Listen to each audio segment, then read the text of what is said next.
بسم اللہ الرحمن الرحیم۔ ایک صحابی سے روزے کی حالت میں اپنی بیوی کے ساتھ ہم بستری ہو گئی۔ ناظرین، یہ ایک ایسا معاملہ ہے جس کے بعد انسان کو کفارہ ادا کرنا پڑتا ہے۔ یہ بات تو ہم سبھی کو معلوم ہے کہ روزے کی حالت میں انسان کو ان تمام چیزوں سے روکا گیا ہے۔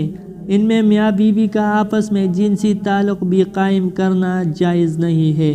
روزے کے بعد ان تعلقات کو بحال کر دیا جاتا ہے، لیکن ان اوقات کے درمیان میں اللہ تعالیٰ نے اس چیز سے روکا ہے۔ اگر ایسا ہو جائے تو اس کا کفارہ ادا کرنا پڑتا ہے، یعنی 60 روزے رکھنا لازم ہوتا ہے۔ اگر کسی انسان میں طاقت نہ ہو، یعنی کہ وہ بوڑھا یا بیمار ہو، تو ایسے شخص کے لیے کہا گیا ہے کہ وہ 60 مسکینوں کو 2 وقت کا کھانا کھلائے گا۔ بنیادی مسائل زندگی کو جاننا بطور مسلمان ہمارا پہلا فریضہ ہے۔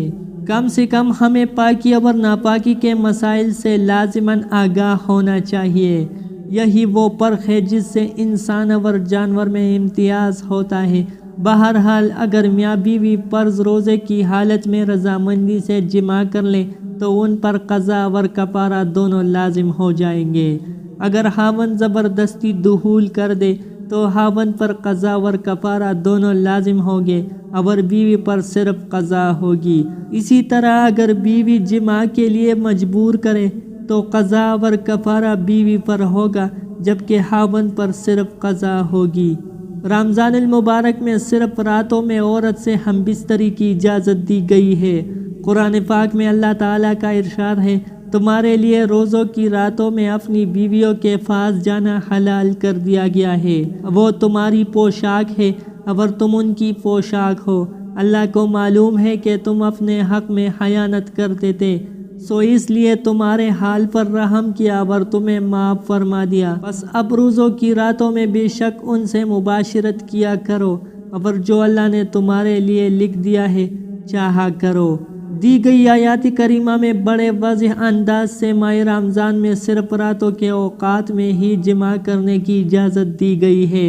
اگر کوئی حالت روزہ میں جماع کرتا ہے تو اس کے کفارہ اور قضا واجب ہو جاتا ہے۔ رسول اللہ صلی اللہ علیہ وسلم سے کفارہ کا جو طریقہ منقول ہے وہ درج ذیل ہے۔ عباد بن عبداللہ بن زبیر رضی اللہ تعالیٰ عنہ سے روایت ہے کہ انہوں نے حضرت عائشہ رضی اللہ تعالیٰ عنہا کو فرماتے ہوئے سنا کہ ایک آدمی نبی کریم صلی اللہ علیہ وسلم کی بارگاہ میں حاضر ہو کر عرض گزار ہوا کہ وہ جل گیا۔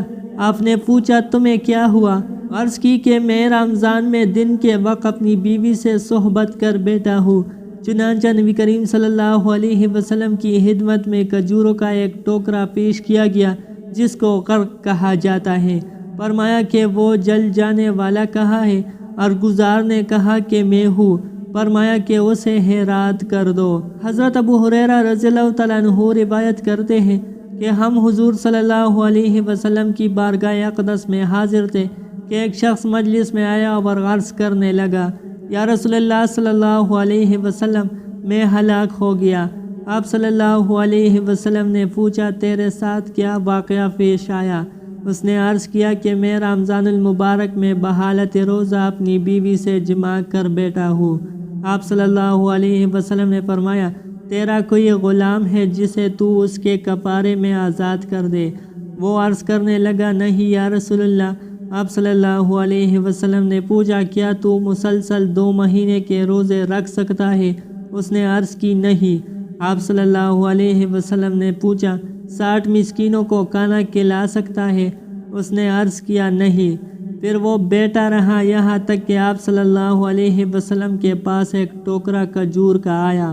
آپ صلی اللہ علیہ وسلم نے پوچھا، سائل کہاں گیا؟ وہ کہنے لگا، حاضر ہوں۔ آپ صلی اللہ علیہ وسلم نے فرمایا، یہ تیلا لے جا اور خیرات کر دے۔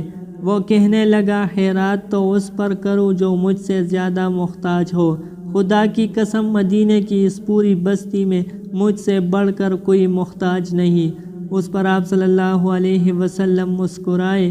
پھر آپ صلی اللہ علیہ وسلم نے فرمایا، اسے لے جا اور اپنے گھر والوں کو کھلا، تیرا کفارہ ادا ہو جائے گا۔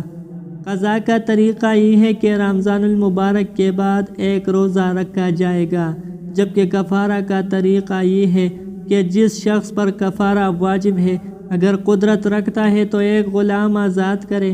آج کل چونکہ غلام کا خاتمہ ہو چکا ہے لہٰذا کفارہ کی یہ صورت غیر مؤثر ہے۔ یا 60 دن کے مسلسل روزے رکھے یا 60 مسکینوں کو اوسطاً درجے کا کھانا کھلائے۔